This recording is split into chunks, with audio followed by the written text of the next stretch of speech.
C'est par une procession en fanfare dans les rues de Yopougon-Koweït qu'a débuté cette double fête, à savoir l'entrée triomphale de Jésus à Jérusalem et la journée des femmes de la MIDG Tchaï-Poutem. Nous marchons dans la victoire. L'évangéliste et chantre Grace Naomi, oratrice de cette journée, a dans son message tiré de Deutéronome 31 verset 8 exhorté les femmes à l'évangélisation sans crainte car Jésus-Christ est notre force. Nous ne devons pas avoir peur des marabouts, nous ne devons pas avoir peur des sorciers, nous ne devons pas avoir peur de Satan dans notre évangélisation, mais nous devons nous lever dans la puissance et évangéliser, parler de Jésus-Christ par tout le monde entier. Ce message que sa servante de Dieu nous a donné est un message poignant qui me rassure, qui me dit de ne rien craindre et que le Seigneur est devant moi, il est derrière moi et qu'il est avec moi. À l'occasion de cette journée dédiée à la femme MIDG, toutes les femmes de la communauté de Koweït ont été honorées par des dons composés de pagnes et kits alimentaires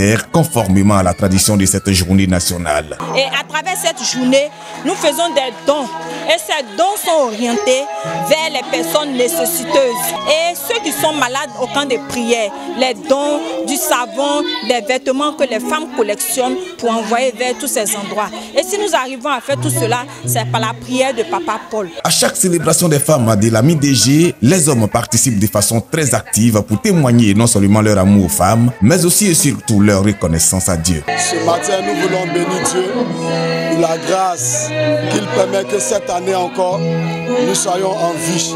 Nous venons témoigner notre reconnaissance au sein du programme des femmes UF-MIDG de Koweït. Dans cette journée de l'Union des femmes de la MIDG Koweït, une autre fête a rehaussé l'image de la cérémonie. Il s'agit du 10e anniversaire du couple Akanfé, membre du conseil de cette église. Ces 10 ans de mariage, malgré les tempêtes, les vents et marées, Dieu nous a véritablement soutenus.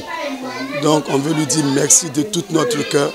Et je remercie aussi toutes les mamans, commencé par maman Amos, Papa Amos, toute l'église MIDG. Après le message et les dons, une prière de délivrance a fait sortir le volet spirituel de cette journée des femmes. Plusieurs âmes ont été déliées par le pouvoir du Saint-Esprit au travers de sa servante, l'évangéliste Grace Naomi.